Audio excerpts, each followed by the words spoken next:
살아계신 그 주님을 예배합시다. 부름타고 싶은 모든 나라 전하리. 주 사슬 끊기네 주의 찬양 선포할 때 주를 막을 자 누구리.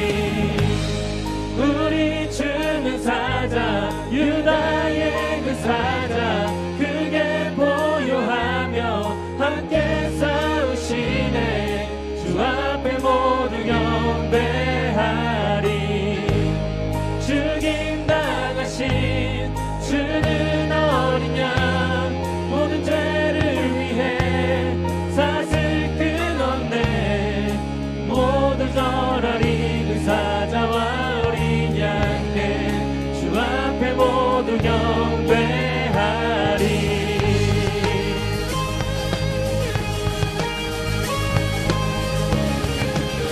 함께 문들 열어라. 문들 열어라.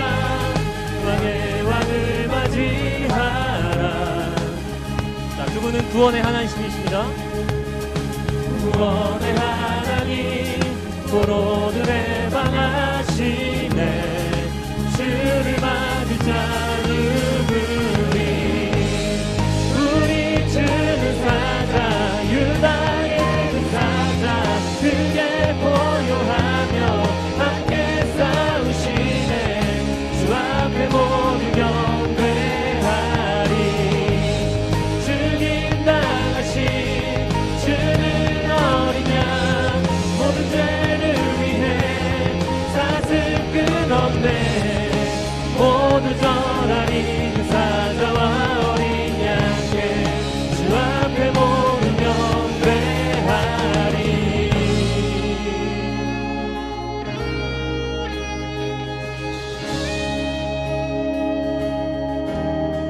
주를 막을 자 주를 막을 자 누구리.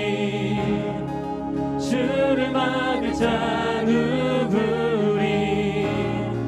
주를 막을 자 누구리. 주를 막을 자 누구리. 다시 한번 주를 막을 자 주를 막을 자 누구리. 주를 막을 자 누구리. 주를 막을 자 누구리. 누가 막으리.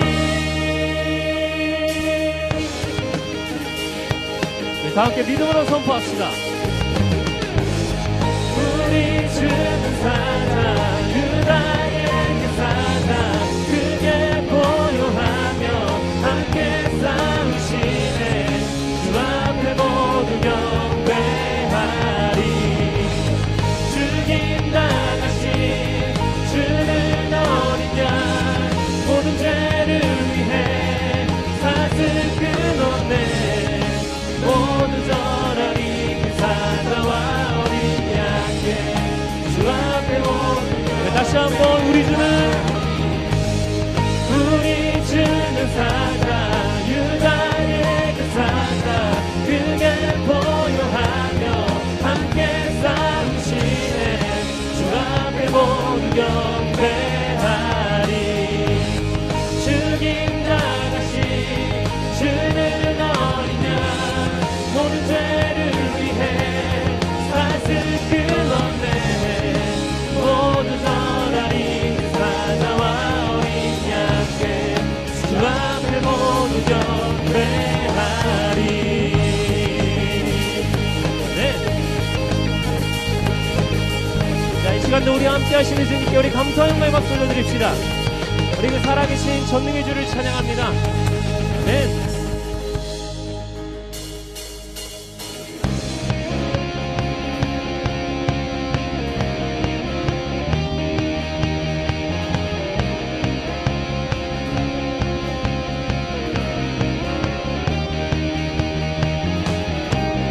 박수하면서 전능하신 그 주님을 다시 한번 찬양할까요?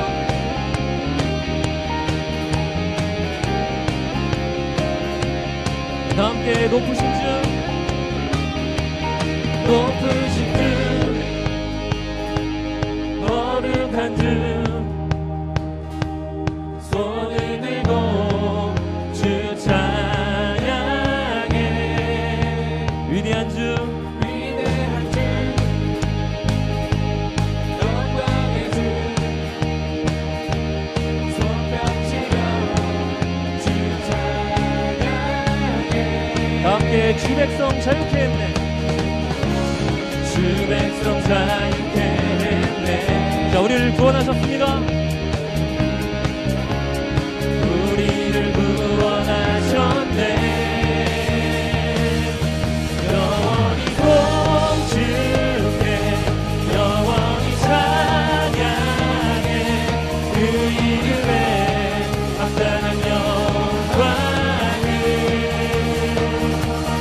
영원히 공주께 영원히 찬양해 그 이름에 합당한 영광을 네, 다시 한번 높으신 주 높으신 주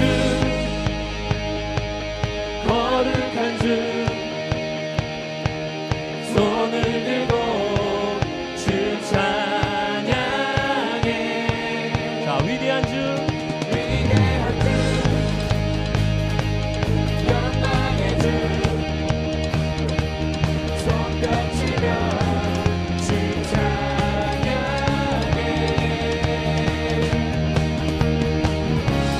주 백성 자유케 했네 우리를 구원하셨다 다 함께 영원히 송축해 영원히 송축해 영원히 찬양해 그 이름에 합당한 영광을 영원히 송축해 영원히 찬양해 그 이름에 합당한 영광을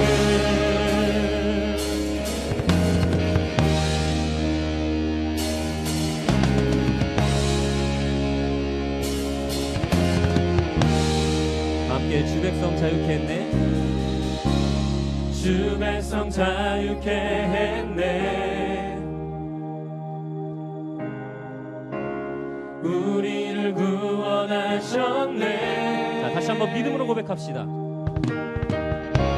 주 백성 자유케 했네 우리를 구원하셨네 우리를 구원하셨네 영원히 송축해 영원히 찬양해 그 이름에 합당한 영광을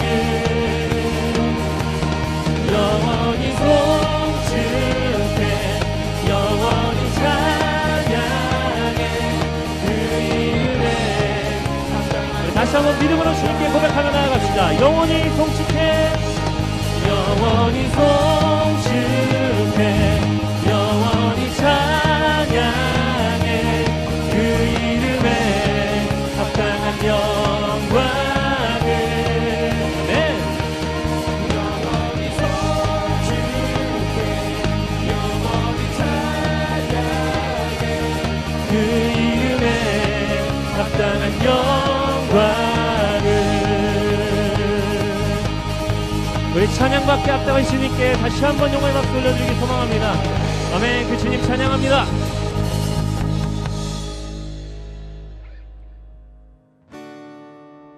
모두 춤추리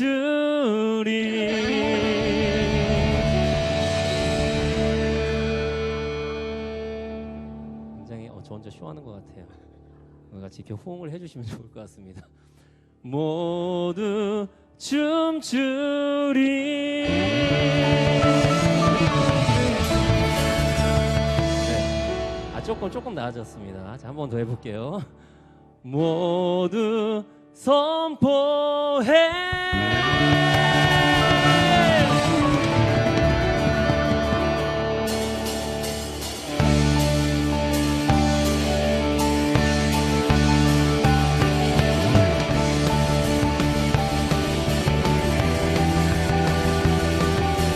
자, 우리 찬양받게 합당하신 그 주님을 기쁨으로 예배합시다.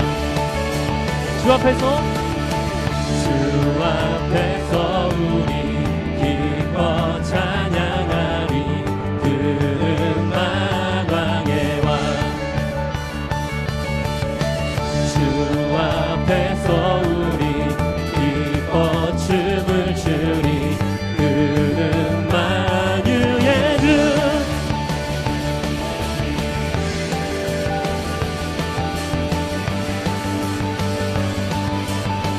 자, 다시 한번 주 앞에서 우리 기뻐 찬양하리. 그는 만왕의 왕. 주 앞에서 우리 기뻐 춤을 추리. 그는 만유의 주.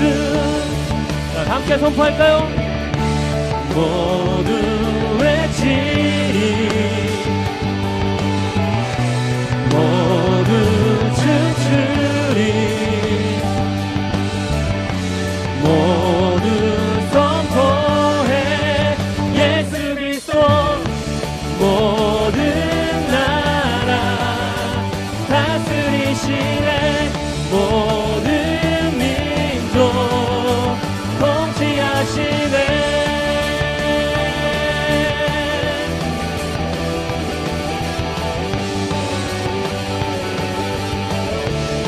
함께 주 앞에서 우리 기뻐 찬양하리. 그는 만왕의 왕. 주 앞에서 우리 기뻐 춤을 추리. 그는 만유의 주. 모두 외치리.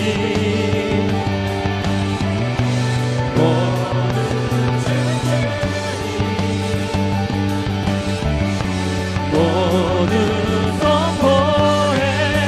예수 그리스도 모든 나라 다스리시네. 모든 자, 통치하시네. 모든 나라 다스리시네. 모든 민족 통치하시네.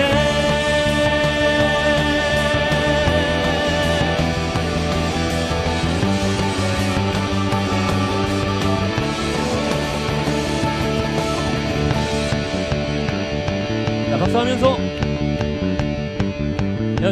여러분 우리 주님께서 우리의 삶을 통치하심을 믿으십니까? 함께 선포해볼까요? 모두 외치리. 아, 좋습니다. 모두 춤추리. 자, 다시 한번 가능하시죠? 모두 외치리. 아, 굉장히 아름답게 들립니다. 모두 춤추리. 자, 우리 이번에는 다 함께 모두 선포해.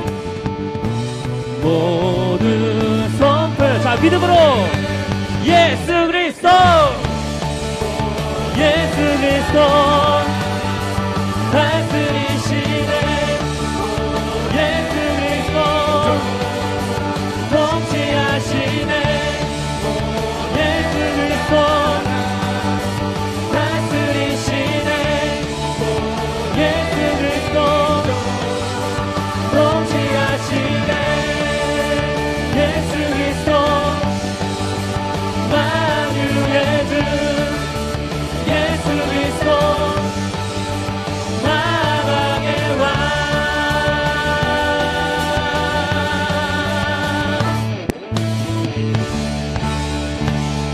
우리의 삶을 통치하시는 주님 찬양합니다. 아멘. 할렐루야. 주님 날마다 우리의 삶을 통치하심 믿으시죠? 우리는 그 주님의 인도하심과 통치하심에 순종하는 그러한 예배자의 삶을 살아가야 할 줄로 믿습니다. 우리 모두가 사실 주님 앞에서는 예배자입니다. 우리 한 사람 한 사람을 축복하는 마음으로 우리 찬양하면서 서로에게 그 축복을 전해주기를 원해요.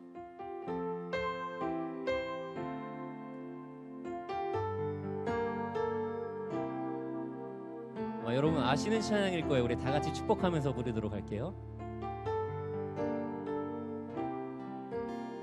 주의 말씀 앞에서 주의 말씀 앞에서 당신은 참된 예배자 그토록 찾으시던 하나님의 기쁨 이 세상을 향한 거룩한 생명빛 되어 이 세상을 위한 구원의 소망 되어 영원한 하나님의 나라 함께 세워가리. 우리 서로를 향해서 축복할까요? 주의 부르심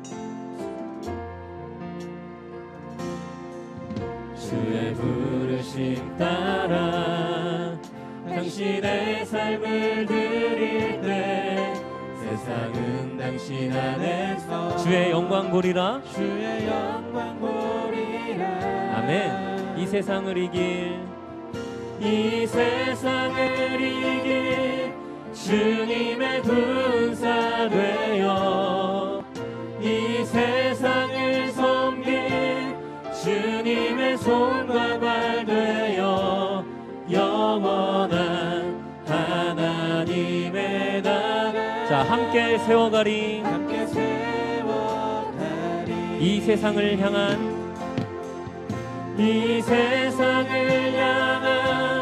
거룩한 생명빛 되어 이 세상을 위한 구원의 소망 되어 영원한 하나님의 나라. 네, 다시 한번 축복하면서 찬양합시다. 이 세상을 향한 거룩한 생명빛 되어 이 세상을 위한 구원의 소망 되어 영원한 하나님의 나라 함께 세워가리. 우리 주변에 계신 분들에게 이렇게 인사해봤으면 좋겠습니다. 사랑하고 축복합니다. 이렇게 인사 나눌까요?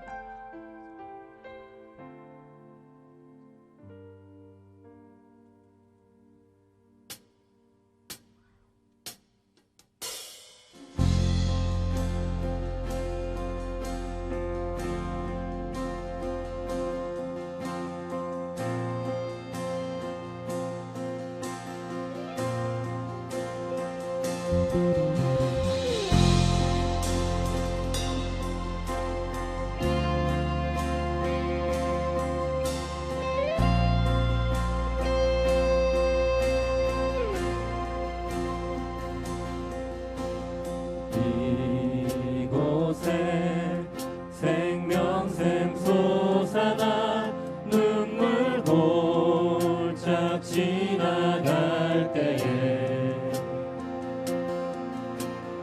머잖아 열매 맺히고 웃음소리 넘쳐나리라. 이곳에 생명샘 솟아나 눈물 골짝 지나갈 때에 너잖아 열매 맺히고 웃음소리 넘쳐나리라. 꽃들도 구름도 바람도 넓은 바다도 찬양하라 찬양하라 예수를. 하늘을 울리며 노래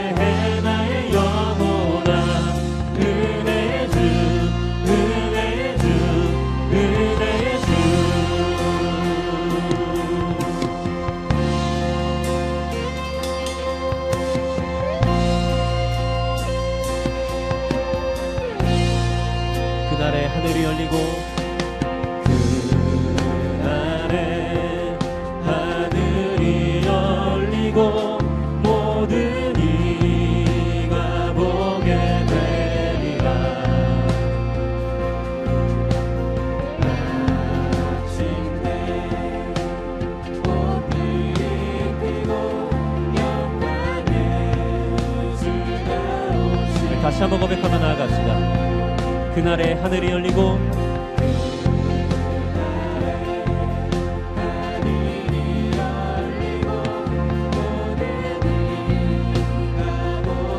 자, 모든 예배자들이 주님의 영광을 보게 될 것입니다.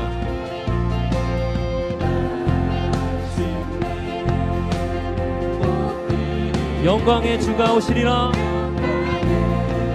주가 오시리라. 꽃들도 푸르고 바람도 넓은 바다도 찬양하라 찬양하라 예수를. 하늘을 울리며 노래해 나의 영혼아. 은혜의 주 은혜의 주 은혜의 주. 다시 한번 꽃들도 구름도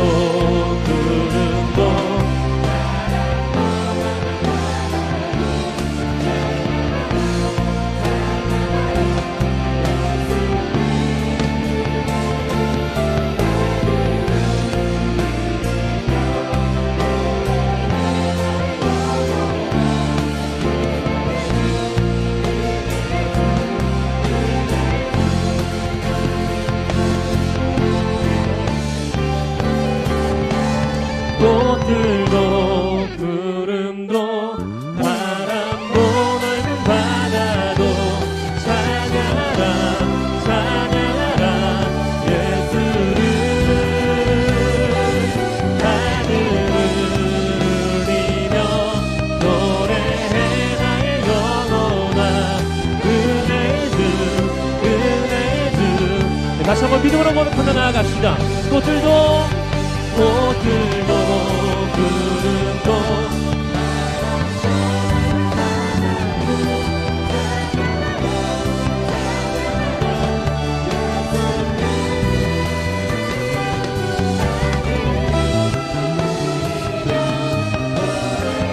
나의 영혼아. 은혜의 주 은혜의 주. 우리 함께 송축해 송축해 내 영혼아. 거룩하신 이름. 이전에 없었던 노래로 나 주님을 경. 다시 한번 송축해 송축해 내 영혼 내 영혼아. 거룩하신 이름. 이전에 없었던 노래로 나 주님. 우리 예배의 주인공이신 주님께 다시 한번 믿음으로 선포합시다. 송축해 내 영혼 내 영혼아. 거룩하신 이름.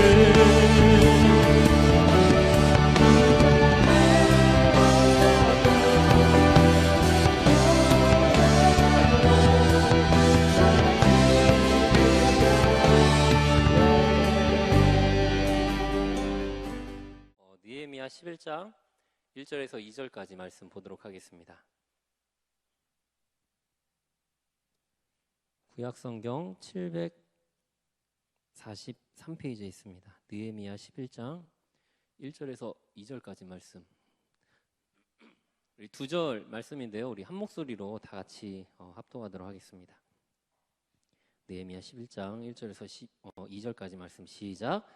백성의 지도자들은 예루살렘에 거주하였고 그 남은 백성은 제비 뽑아 10분의 1은 거룩한 성 예루살렘에서 거주하게 하고 그 10분의 9는 다른 성읍에 거주하게 하였으며 예루살렘에 거주하기를 자원하는 모든 자를 위하여 백성들이 복을 빌었느니라.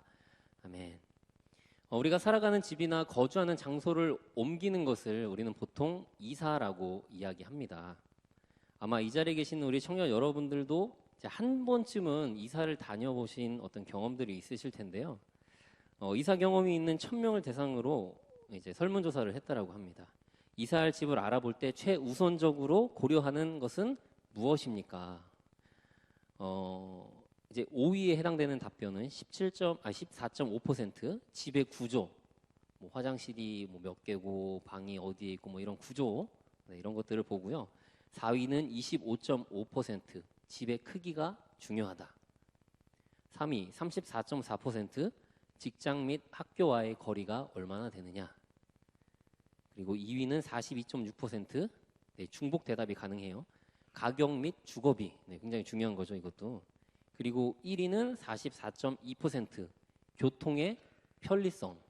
사람들이 이사를 할 때 이런 것들을 가장 우선적으로 고려한다고 하는 거죠. 1위부터 5위까지의 내용이 조금 서로 다르게 느껴질 수도 있겠지만 결과적으로는 동일한 그러한 의미를 지니고 있습니다.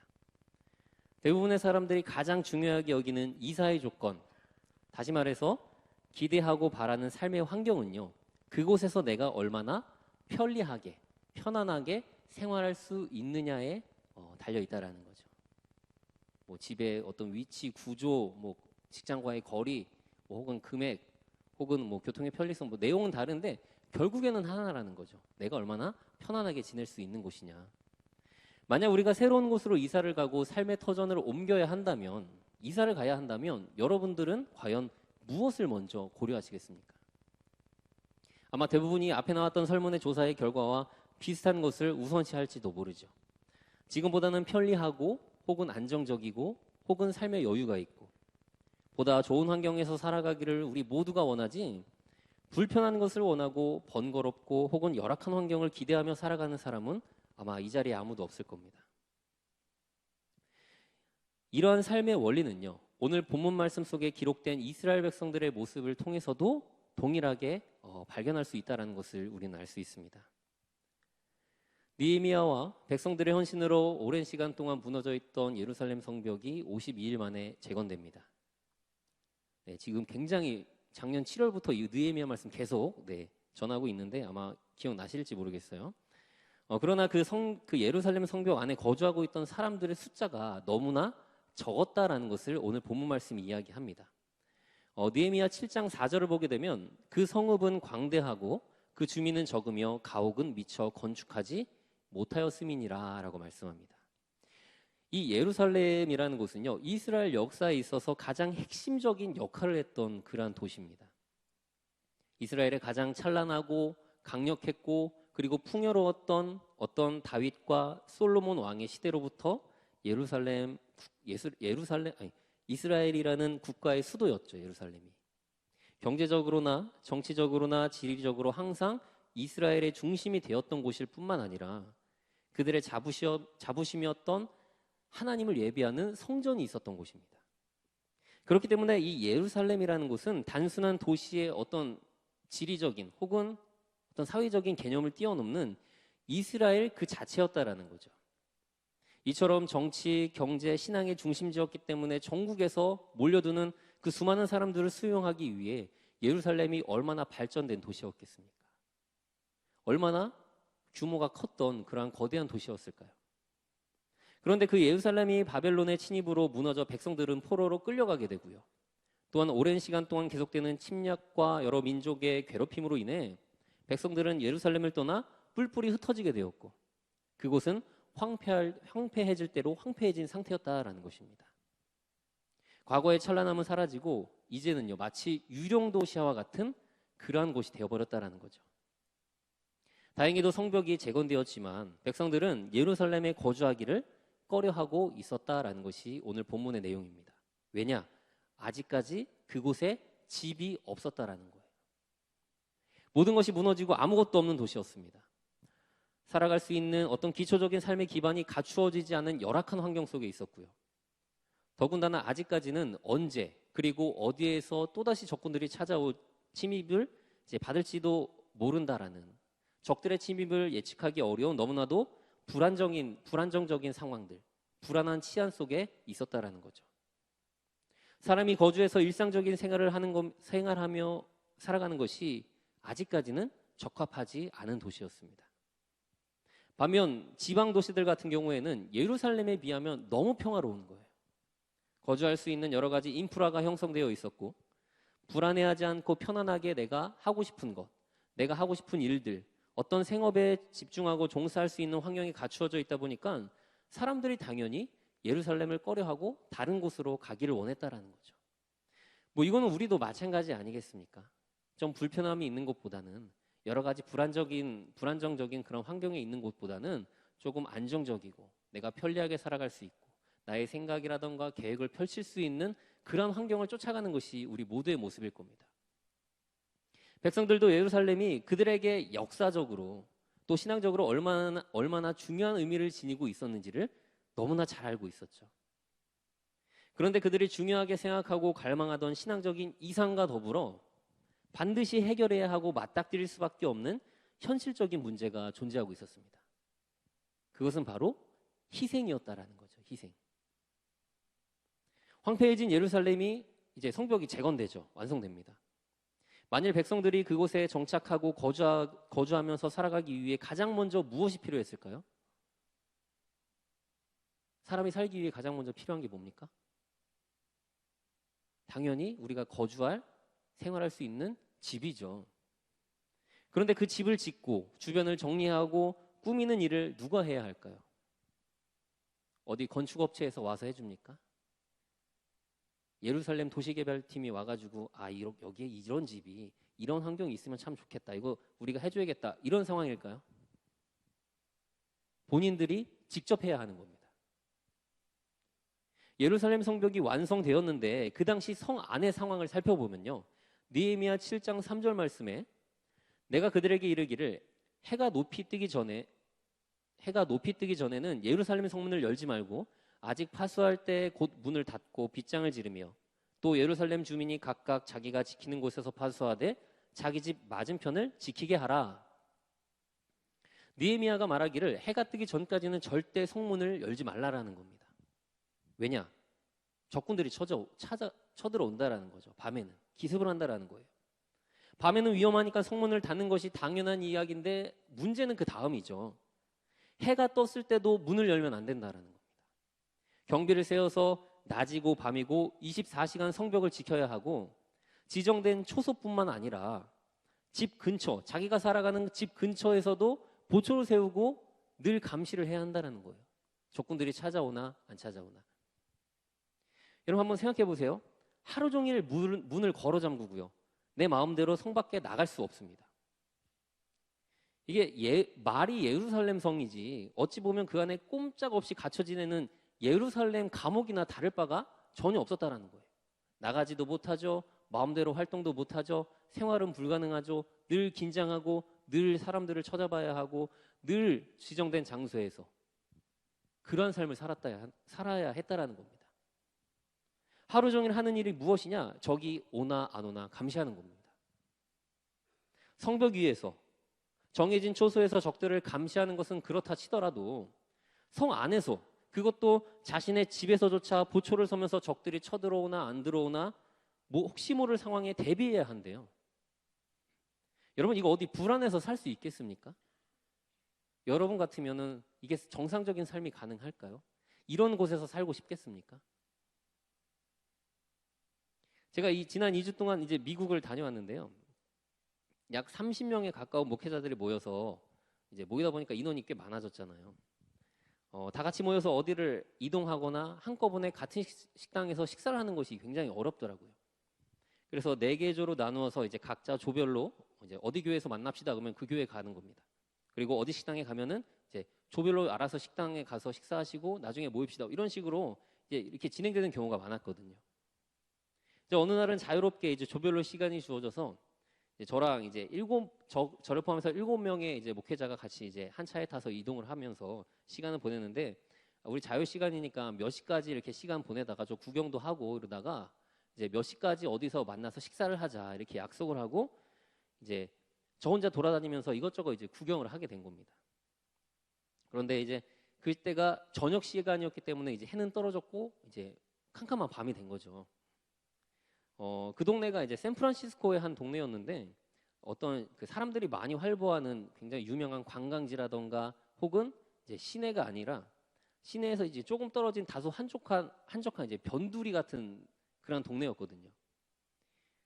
어두워지니까 사람들이 정말 없는 겁니다. 아무도 안 보여. 가로등도 별로 없더라고요. 미국은 굉장히 어두침침한 그런 동네가 많아요.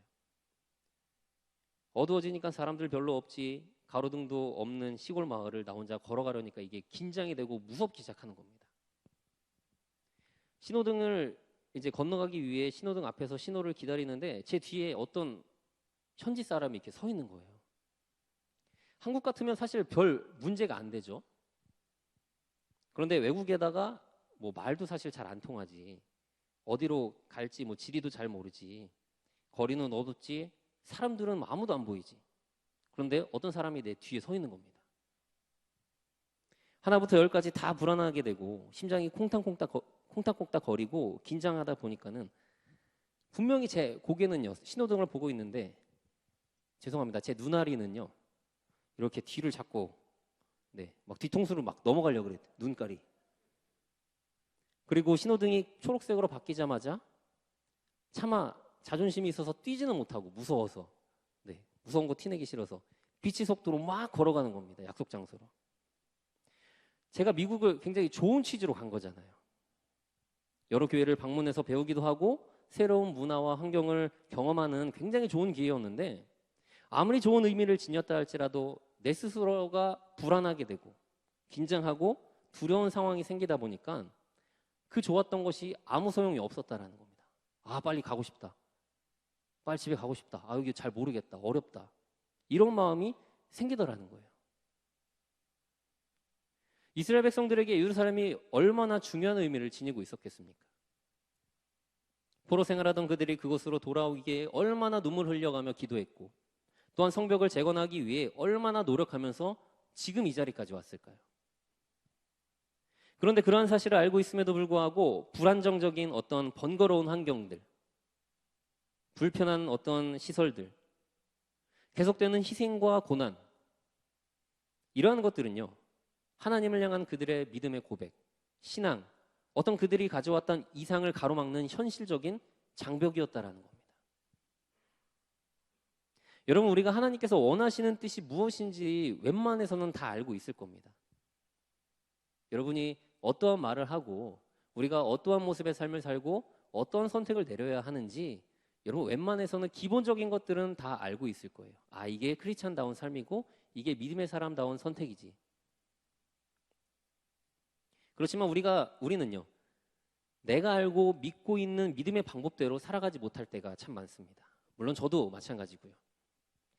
그런데 어떻게 해야 하는지, 내가 어떠한 선택을 내리고 어떠한 모습의 삶을 살아가야 하는지 모르기 때문이 아니라 내가 이미 알고 있음에도 불구하고 그 현실 속에서 마주하게 되는 장벽들이 하나님을 향한 우리의 어떠한 믿음의 고백들, 믿음의 신념들을 막아서고 고민하며 갈등하게 만들게 된다는 거죠. 말씀대로 살고 순종하는 삶이 우리에게 불안하게 느껴지고 불편하게 다가올 때 얼마나 많이 있습니까? 아, 사람들은 이렇게 안 사는데 내가 굳이 이렇게까지 해야 하나? 왜 이렇게 미련하고 어리석게 느껴지지? 다른 사람들은 다 편하게 하는데, 신경 쓰지 않고 하고 싶은 대로 하면서 사는데 나는 왜 이렇게 절제하고 희생하고 포기하고 하나님을 위한 삶을 살아야 할까? 때로는 내 자신이 어리석게, 바보 같게 느껴질 때도 있을지 모르죠. 오히려 일반적인 세상의 방법과 시대적인 흐름에 따른 그 가치관대로 살면 굳이 불편하게 살지 않아도 됩니다. 내 것을 포기하지 않아도 되고요. 나 자신을 희생할 필요도 없고 세상의 방법을 따라가는 삶이 지혜로운 것 같고 효율적인 삶처럼 느껴질 수도 있습니다. 더 풍성하고 더 화려하고 더 높은 곳에서의 삶이 주는 편안함을 누릴 수 있는 그런 방법도 우리 주변에 얼마나 많이 있는지 모릅니다. 그러나 하나님의 말씀이, 또한 그분의 뜻이, 또한 성령께서 인도하시는 삶이 나에게 얼마나 중요하고 소중한지를 우리가 깨닫고 인정하고 있다라고 한다면, 또한 그 헌신과 순종과 희생의 삶이 나에게 어떤 의미를 지니고 있는지를 우리가 이미 알고 있다고 한다면, 아무리 불편하고 번거롭고 어렵고 힘들고 고통스러운 현실의 장벽이 우리에게 존재한다 할지라도 여러분이 내리신 믿음의 결단을 반드시 지켜내시는 청년 여러분들 되시기를 바랍니다. 싫은가 봐. 지켜내시기 바랍니다. 네, 뭐 2주 동안 다녀와도 별 달라진 게 없네요. 예. 여호수아 16장 10절을 보게 되면 이렇게 기록합니다. 그들이 게셀에 거주하는 가나안 족속을 쫓아내지 아니하였으므로 가나안 족속이 오늘까지 에브라임 가운데 거주하며 노역하는 종이 되니라. 이스라엘이 40년의 광야 생활을 마치고 가나안 땅에 들어가 각 지파별로 나누어서 정복 전쟁을 치르게 됩니다. 7년 동안. 그런데 이 12개의 지파 중에 에브라임 지파가요, 게셀이라는 동네에 가서 그곳에 거주하던 가나안 족속을 쫓아낼 수 있는 충분한 힘이 있었음에도 불구하고 그렇게 하지 않았다라는 겁니다. 단지 에브라임 지파는 그 이방 족속들을 종으로 삼고 이방 민족을 자신들 곁에 두게 되죠. 노예로 부리는 겁니다. 어찌 보면 그들의 생각이 지극히 효율적이고 합리적인 생각일 수도 있을 겁니다. 말씀드렸듯이 7년 동안 가나안 땅에서 치러졌던 전쟁으로 인해 가나안 땅이 다 쑥대밭이 된 거예요. 이스라엘은 그 쑥대밭이 되고 황폐해진 땅에 새로운 나라, 삶의 터전을 건설해야 했습니다. 무너진 건물을 쌓아 올리고 집도 지어야 했고요. 다양한 시설들을 건설하기 위한 수많은 노동력이 필요했습니다. 그런데 기존에 그 땅에 살고 있던 이방인들을 전부 진멸하고 쫓아내면 결국에는 그 고통스러운 수고를 누가 해야 한다라는 걸까요? 자신들이 해야 한다라는 겁니다. 그때 그들의 시선에 들어오는 것이 무엇이냐? 자신들을 대신해 끊임없는 무한한 노동력을 제공해 줄 수 있는 이방인들이었습니다. 우리가 아니라 쟤네들을 시키면 수고롭지 않겠구나. 편리하게 우리가 원하는 것들을 해결할 수 있겠구나. 아마 절호의 찬스처럼 느껴졌을지도 모르겠습니다. 자신들이 해야 할 일을 대신할 존재들. 굳이 땀 흘리지 않고 내가 고생하지 않아도 나를 대신해 새로운 나라를 건설해 줄 인재들. 이방 민족을 곁에 두어 일을 시키는 것이 얼마나 편안하고 간단한 일이었을까요? 나 대신 다 해주는데. 그런데 신명기 20장 16절에서 17절을 보게 되면 오직 내 하나님 여호와께서 내게 기업으로 주시는 이 민족들의 성읍에서는 호흡 있는 자를 하나도 살리지 말지니 곧 헷 족속과 아모리 족속과 가나안 족속과 브리스 족속과 히위 족속과 여부스 족속을 내가 진멸하되, 진멸이라는 것은 남녀노소 가축까지 포함해서 모든 생명체를 하나도 빠짐없이 다 없애라는 얘기입니다. 내가 진멸하되 내 하나님 여호와께서 내게 명령하신 대로 하라. 하나님께서 분명하게 말씀하시죠. 하나도 살려두지 마. 진멸해라. 명령대로 순종해라. 그러나 그들은 어떻게 하느냐? 자신들의 편의를 위해 쫓아내야 할 대상들을 자신들의 곁에 두게 됩니다. 자신들의 편리함을 추구하면 추구할수록 버려야 할 것들을 버리지 못했고요. 쫓아내야 할 것들은 쫓아내지 못하는 동시에 하나님의 명령은 그들의 삶의 중심에서 점점 멀어지고 잊혀져 가게 됩니다. 내가 추구하는 나의 그 편리함이 나 자신을 살리는 것인지 죽이는 것인지, 무엇이 내가 따라야 하는 진리이고 대적해야 하는 불순종인지를 깨닫지 못한 채 영적으로 점점 무감각해져 갔다라는 겁니다. 이스라엘은 지금 당장 편하게 사는 게 너무 좋은 거예요.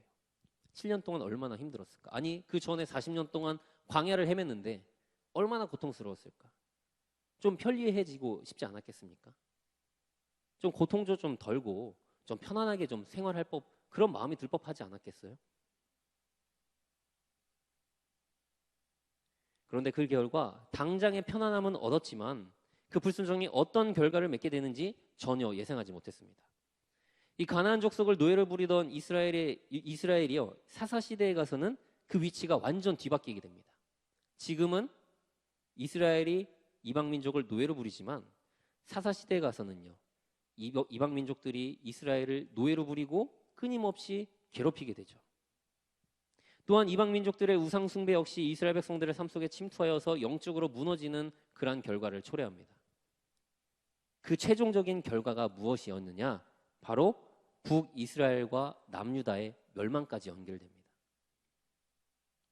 예루살렘이 무너지고 백성들은 포로로 끌려가 고통의 시간을 보낸 뒤에 다시 돌아오게 된 그 결정적인 원인이 바로 여기에 있다라는 거죠. 자신들의 편리함.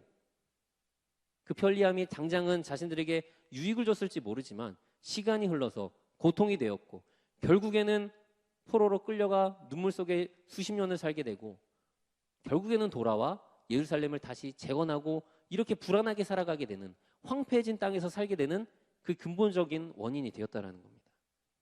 쫓아내야 할 것을 쫓아내지 않고 편리함을 추구했던 그들의 잘못된 선택 속에서 그러한 일이 시작되게 되었다라는 거죠.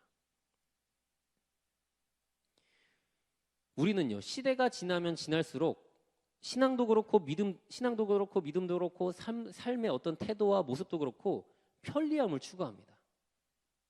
얼마나 편안한 시대예요.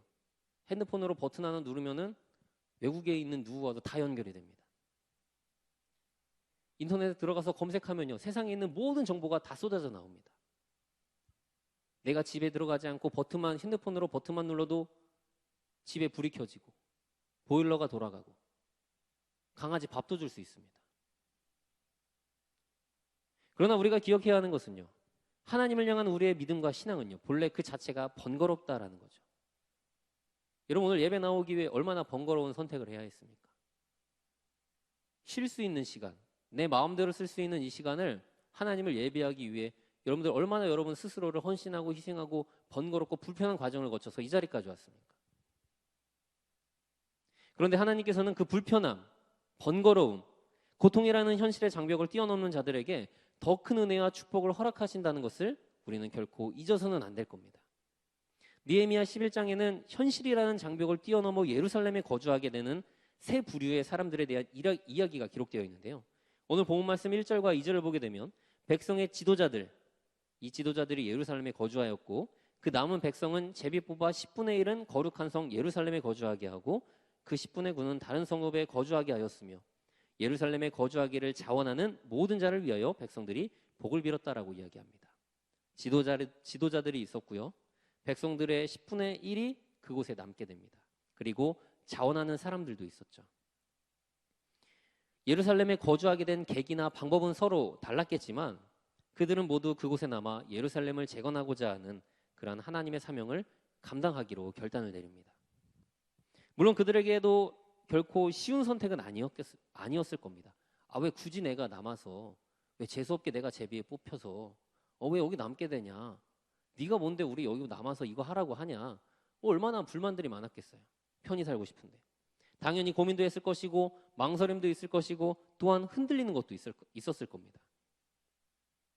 그럼에도 그들은 하나님의 말씀에 순종했고요. 지도자들의 결정을 따르기로 했습니다. 왜? 예루살렘이 어떤 곳이었다고 1절 말씀이 기록하고 있을까요? 예루살렘이 어떤 성이었다? 거룩한 성이었다라고 이야기합니다. 거룩한 성. 출애굽기 3장 5절 말씀에 하나님이 이르시되 이리로 가까이 오지 말라. 내가 선 곳은 거룩한 땅이니 내 발에서 신을 벗으라. 하나님께서 모세를 부르실 때 거룩한 곳이라고 신을 벗으라고 말씀하시죠. 그리고 여호수아 5장 15절 말씀에 여호와의 군대 대장이 여호수아에게 이르되 내 발에서 신을 벗으라. 내가 선 곳은 거룩하니라 하니 여호수아가 그대로 행하니라. 여호수아를 부르실 때에도 그에게 신을 벗으라고 말씀하십니다. 왜냐? 그곳은 거룩한 곳이었기 때문에. 하나님이 모세와 여호수아에게 신을 벗으라고 하신 것은요, 그 땅이 원래부터 거룩한 곳이었기 때문이 아닙니다. 사실 거룩한 곳이라고 하기도 어렵죠. 흙, 먼지, 이것이 가득한 곳이 뭐 거룩해 보입니까? 뭐가 특별해 보입니까? 어찌 보면 평범하다 못해 오히려 평범 이하의 환경이었고요. 불편함이 있었고 번거로움이 있는 그런 열악한 환경이었을 겁니다. 그러나 그곳이 거룩했던 것은 그 불완전한 환경 속에, 너무나도 불편하고 번거로운 속에 누가 임재하셨기 때문에? 하나님께서 임재하셨기 때문이라는 거죠. 여러분, 거룩한 곳, 하나님께서 임재하시는 곳에는요, 항상 불편함이 존재합니다. 세상에서 누릴 수 있는 편리함 대신에 세상과는 반대되는 그런 것에 대한 우리 신앙의 불편함. 얼마나 불편해요. 하나님 말씀에 순종하는 게. 얼마나 부담이 됩니까? 세상에서 채울 수 있는 유익보다는요, 세상의 가치를 거부해야 하는 번거로운 그러한 신앙의 작업들이 존재합니다. 그래서 우리가 거룩한 삶을 결단하지 못하고 여전히 세상에 얽매인 채 살아가고 있는지도 모르죠. 이 자리에 계신 우리 청년 여러분들께 묻고 싶습니다. 우리가 지금 거하고 있는 곳, 또한 내가 원하는 곳, 내가 거하고자 하는 그곳은 과연 어디입니까? 내 마음의 중심이 있고 내 삶의 방향이 있는 그곳이 과연 여러분들에게 있어서 그곳은 과연 어디입니까? 하나님의 자녀다운 믿음의 정체성을 지키면서 말씀에 순종하는 것에 대한 불편함을 감수하고 세상의 가치와 문화와 삶의 방식을 거스르며 번거로운 삶을 살아가는 자리에 위치하고 있습니까? 아니면은 세상이 주는 편안함이 있고 편리함이 있고 내가 원하는 유익과 만족이 보장될 것 같은 그러한 자리에 거하기를 소망하고 있습니까? 우리에게 진정한 삶의 의미와 가치가 있는 거룩한 성 예루살렘은 과연 어디일까요? 우리의 직장일까요? 내가 비전을 가지고 공부하고 있는 학교일까요? 내가 의지하고 있는 사람들과의 관계일까요? 내가 소망하는 삶의 비전이 하나님께서 임재하시는 거룩한 예루살렘일까요? 과연 내가 기대하고 바라고 원하는 소망하는 예루살렘은 어디라고 생각하십니까? 여러분, 이제 우리는요, 이사를 가야 합니다. 세상의 유익과 만족이 있는 자리에서 하나님이 계신 은혜의 자리로 이사를 가야 하고요. 마음의 집을 하나님께로 되돌려 하나님이 계신 거룩한 곳으로 이사 가야 합니다. 내 삶의 중심, 방향, 발걸음이 세상을 향한 자리에서 하나님이 임재하시는 거룩한 예루살렘으로 이사 가야 합니다.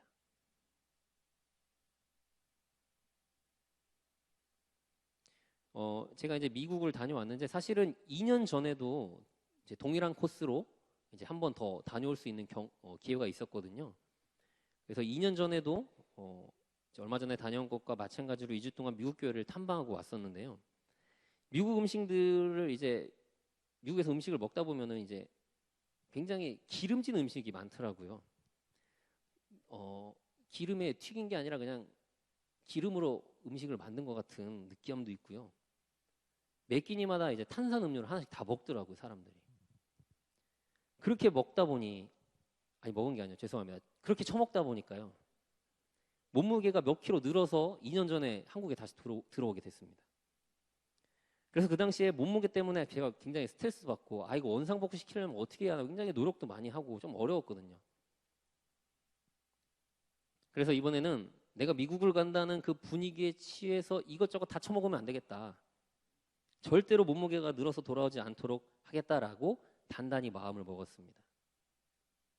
그러니까 2년 전에 가보니까 미국에서 머물렀던 대부분의 숙소들이 이제 그 안에 작은 헬스장이 있더라고요. 러닝머신도 있고 뭐 또 여러 가지 아령이라던가 기구들이 있었던 그런 시설들이 대부분이었기 때문에 내가 이번에 갈 때는 살찌지 않게 이제 헬스장에 가서 좀 러닝머신 좀 뛰고 운동 좀 해야겠다 해서 이제 운동복까지 챙겨서 갔습니다.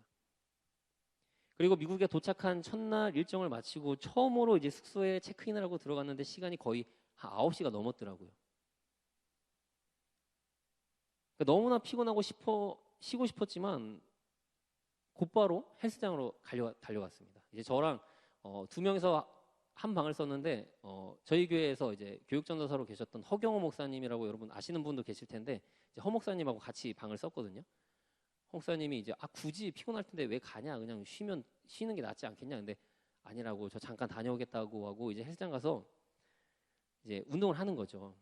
한 40분 정도 러닝머신 하고 기구들도 하고 이렇게 조금 이렇게 운동을 했습니다. 뭐 이틀에 한 번 혹은 3일에 한 번꼴로 속이 좀 음식을 너무 먹어서 속이 더부룩하다 혹은 몸무게가 늘었다 싶으면 헬스장 가서 이제 운동을 하는 거죠. 그런데 아무리 마음을 제가 단단히 먹었어도 하루 종일 교회를 막 3군데 4군데 돌아다니고 미국이 너무 넓어요. 교회 하나 가는데 뭐 몇 시간씩 이동을 하는 겁니다. 그러니까 얼마나 피곤하고 지쳤겠습니까? 내가 미국까지 와서 굳이 이렇게 타이트하게 해야 되나? 내가 물론 마음을 먹고 내가 결심을 선 거지만 다른 사람들은 먹을 대로 다 먹고 그냥 쉬고 쉴 대로 다 쉬고 하고 싶은 거 다 하는데 내가 굳이 이렇게까지 해야 되나? 참 바보 같다. 그냥 2주 동안 마음껏 나도 그냥 하고 싶은 대로 하고 그냥 한국 돌아가서 하면 안 될까? 막 이런 생각이 막 드는 거예요. 그런데 그렇게 고민하고 있었는데 헬스장 거울에 보니까는 이러한 문구가 써 있습니다. Act now. 지금 행동하면 feel good later. 나중에 좋아질 거다라는 그런 의미죠. 그 문구를 보면서 제가 다시 마음을 고쳐 먹었습니다. 그래, 지금은 다소 힘들어도 번거롭더라도 내가 포기하지 않고 멈추지 않고 도전하면 나중에는 그래도 좋은 일이 있겠지. 이제 금요일 날 밤에 미국에서 돌아와서 토요일 날 아침에 몸무게를 재보니까요. 몸무게가 살짝 줄었더라고요. 성공한 거 아닙니까? 이 정도면? 박수 받을 일은 아닌데 여러분 그 짜릿함, 성공했다. 내가 무너지지 않았다. 내 스스로를 잘 절제하고 지켜냈다. 얼마나 기분이 좋았는지 모릅니다.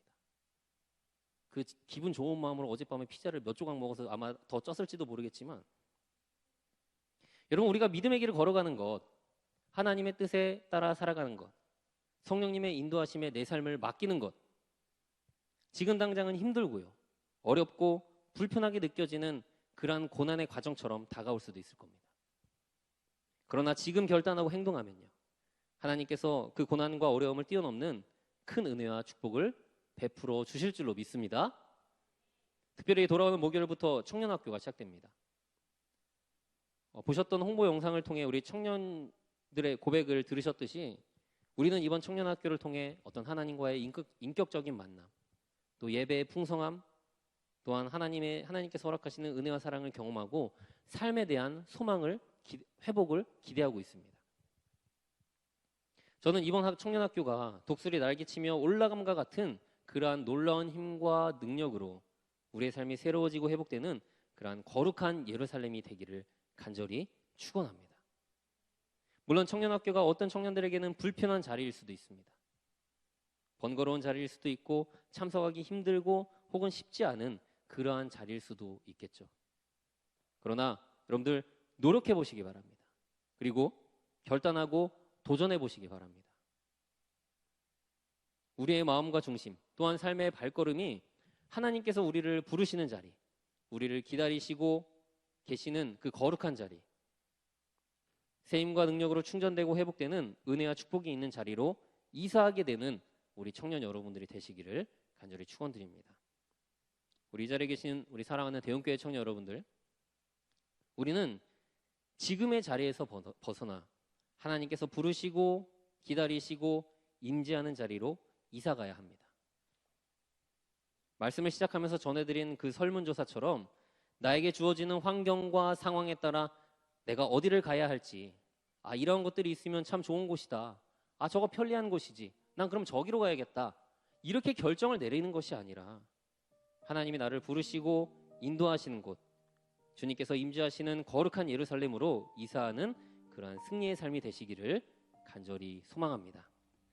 우리 이 시간 다 함께 이번 청년학교 말씀인 이사야 40장 31절을 외치도록 할 텐데요. 앞에 보이시죠? 네, 우리 하리로다 아멘까지 다 함께 우리 힘차게 한번 외쳐보도록 하겠습니다. 시작. 오직 여호와를 앙망하는 자는 새 힘을 얻으리니 독수리가 날개치며 올라감 같을 것이요 다른 벅질하여도 곤비하지 아니하겠고 걸어가도 피곤하지 아니하리로다. 아멘.